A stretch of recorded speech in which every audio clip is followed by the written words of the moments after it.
12월 2일 기도회를 시작하겠습니다. 찬송가 391장 오 놀라운 구세주 함께 찬양하시면서 주님 앞으로 나아가겠습니다.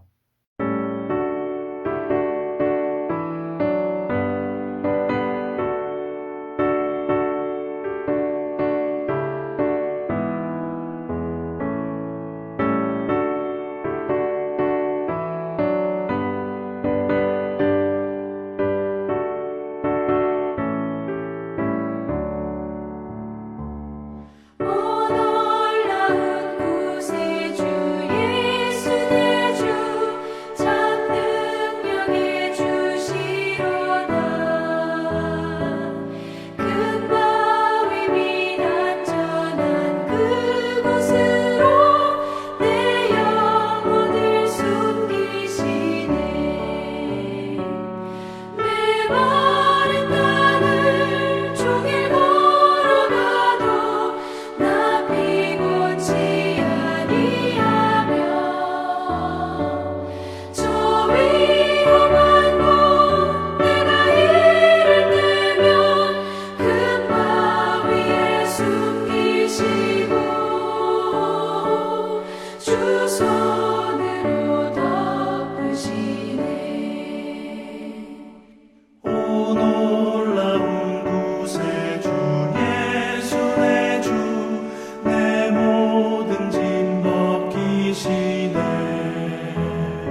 오늘 우리에게 주시는 하나님의 말씀은 다니엘 7장 15절에서 28절까지의 말씀입니다.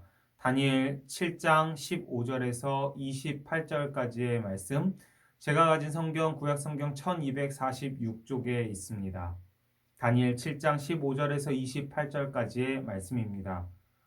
나 다니엘이 중심에 근심하며 내 머릿속에 환상이 나를 번민하게 한지라 내가 그 곁에 모셔 선자들 중 하나에게 나아가서 이 모든 일의 진상을 물으매 그가 내게 말하여 그 일의 해석을 알려주며 이르되 그 내 큰 짐승은 세상에 일어날 내 왕이라 지극히 높으신 이의 성도들이 나라를 얻으리니 그 누림이 영원하고 영원하고 영원하리라.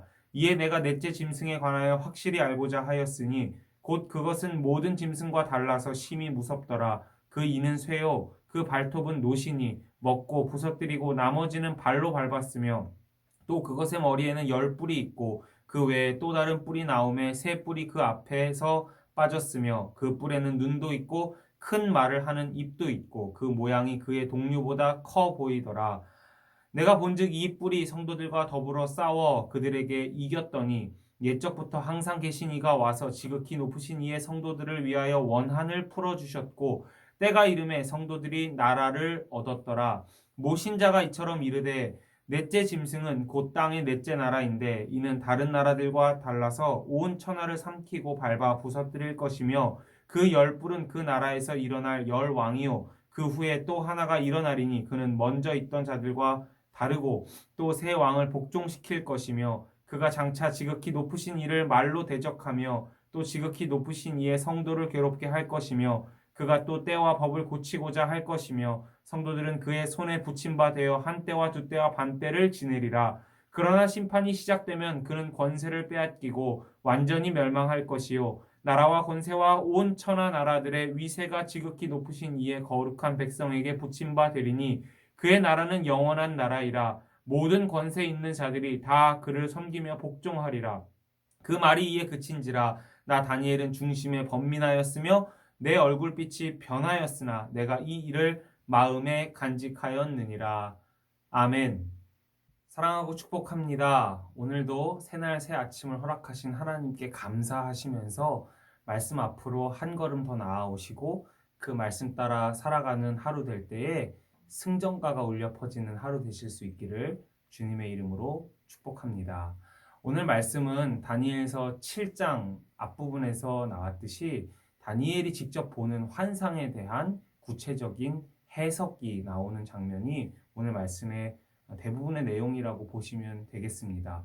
어제 홍성광 목사님을 통해서 대략적인 환상에 대한 설명을 들으셨고 또 그 환상을 통해서 우리가 주목해야 할 것은 우리가 믿는 하나님이 누구시냐, 우리가 처해 있는 환경과 우리를 억압하는 이 세상 권세보다 우리가 믿는 하나님이 어떤 분이신지를 다시 한번 기억하고 그 하나님께 주목해야 한다는 메시지를 가지고 그것을 전제로 하여 오늘 그 환상에 대한 구체적인 해석에 대한 내용을 좀 더 살펴보면서 또 이 가운데 우리가 묵상해야 할 부분이 어떤 부분이 있는지 함께 나눠보도록 하겠습니다.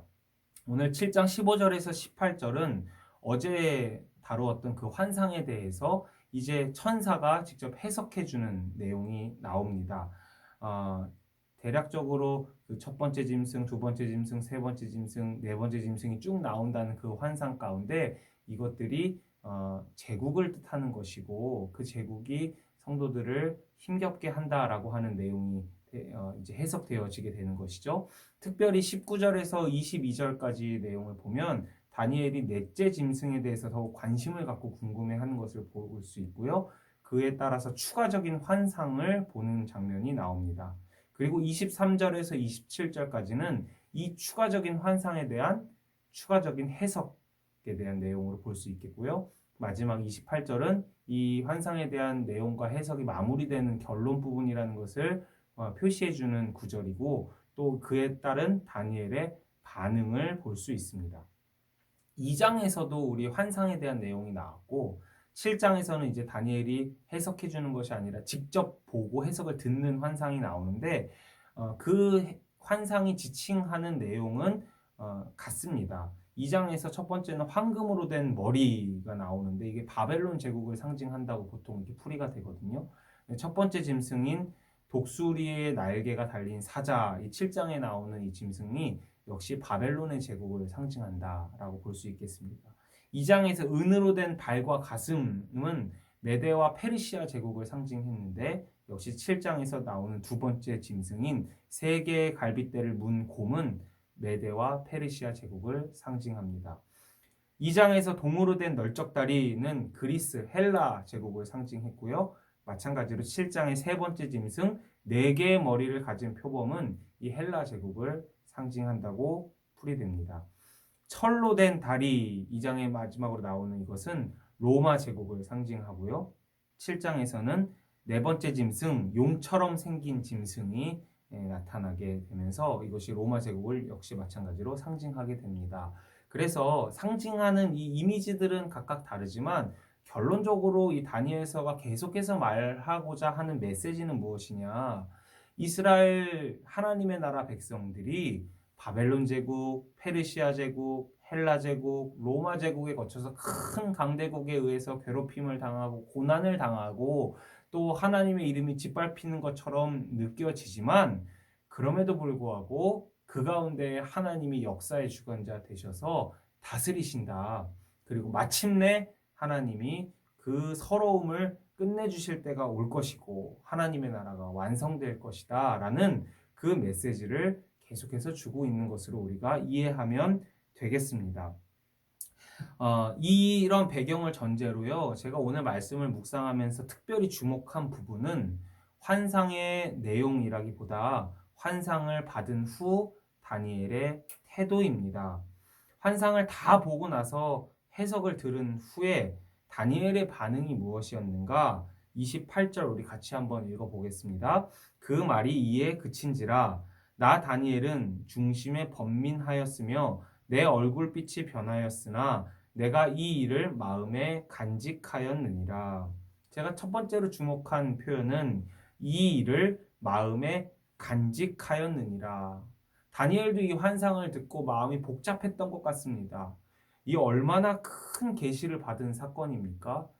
단순히 내일 일을 모르는 우리가 내일의 일을 알게 되었다면 아마 흥분하지 않을 수 없을 것 같습니다. 그것도 명확하게 하나님으로부터 온 환상임이 분명하고 천사가 직접 해석까지 해줘서 그 의미를 명료하게 알게 되었다면 이거 말하지 않고 배길 수 있는 사람 있겠습니까?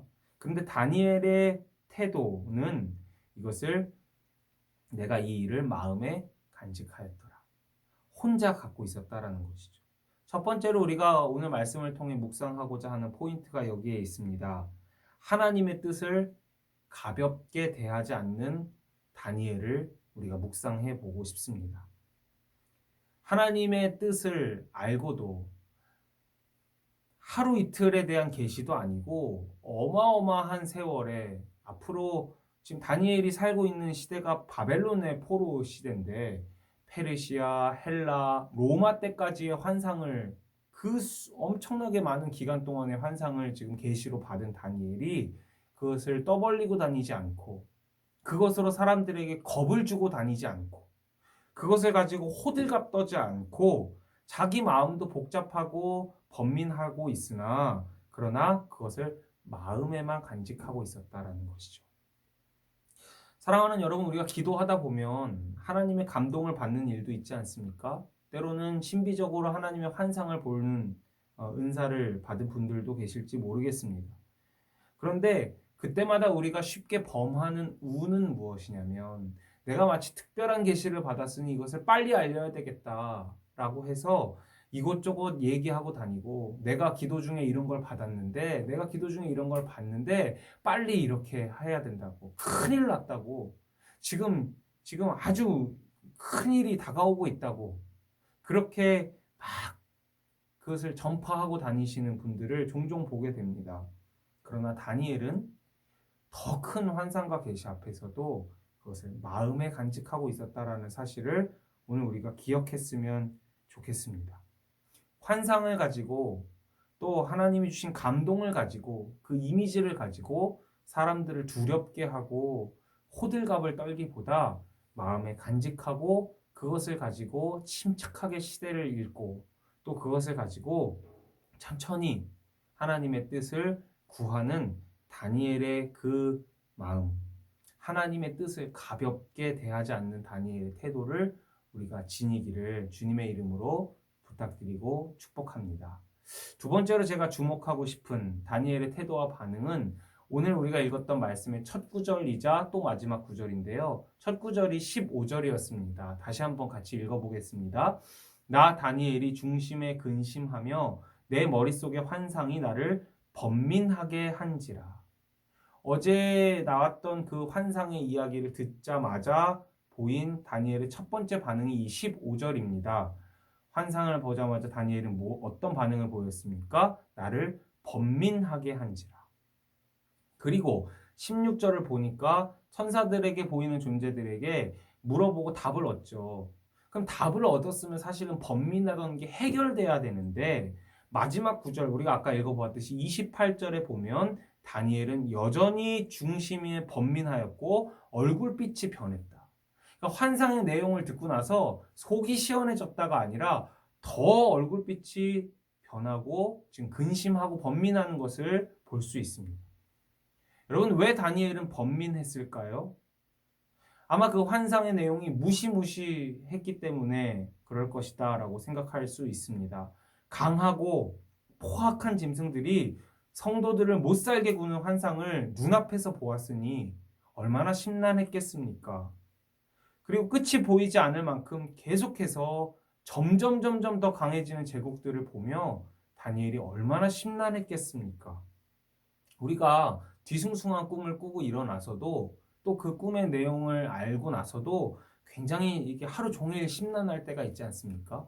다니엘도 아마 이 좋은 내용들만이 있는 것은 아니니까 그 고난의 터널을 수십 년의 기간 동안, 아니 수백 년의 기간 동안 통과해야 된다라고 하는 환상을 보았으니 얼마나 심란했겠습니까? 그런데 그렇게 이해하려고 하지만 이 환상의 해석들을 읽다 보면 다시 한번 고개를 갸우뚱하게 됩니다. 왜냐하면 절망적인 환상이 아니라 오히려 소망을 주는 구절들이 중간중간 있기 때문에 그렇습니다. 18절 지극히 높으신 이의 성도들이 나라를 얻으리니 그 누림이 영원하고 영원하리라. 성도들이 나라를 얻게 된다라고 하는 소망이 지금 담겨 있는 메시지가 있었습니다. 22절 옛적부터 항상 계신 이가 와서 하나님이 드디어 오신다는 것이죠. 지극히 높으신 이의 성도들을 위하여 원한을 풀어주셨고 때가 이름에 성도들이 나라를 얻었더라. 그 원한을 풀어주고 결과가 어떻게 된다는 것입니까? 해피엔딩이라는 환상의 해석이 지금 주어지고 있는 것이죠.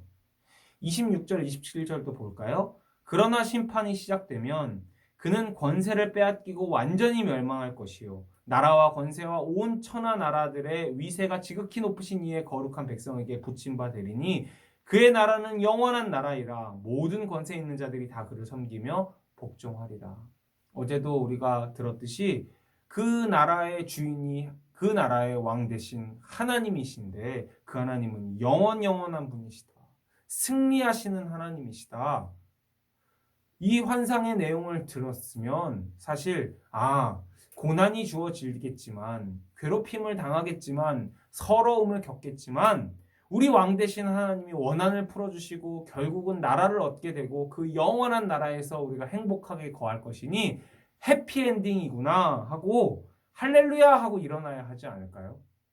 그런데 왜 다니엘은 이 해석을 다 듣고도 이 소망의 말씀을 듣고도 여전히 번민했을까요?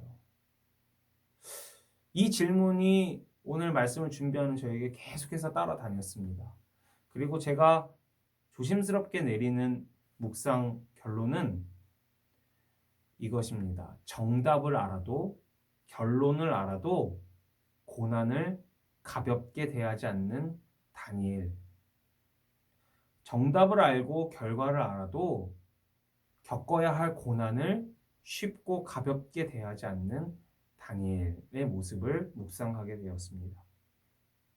우리는 때로 고난당하는 사람들, 또 아파하는 사람들에게 다가가서 이렇게 쉽게 이야기하지 않는지 돌아보게 됩니다. 걱정하지 마. 하나님 살아계시잖아.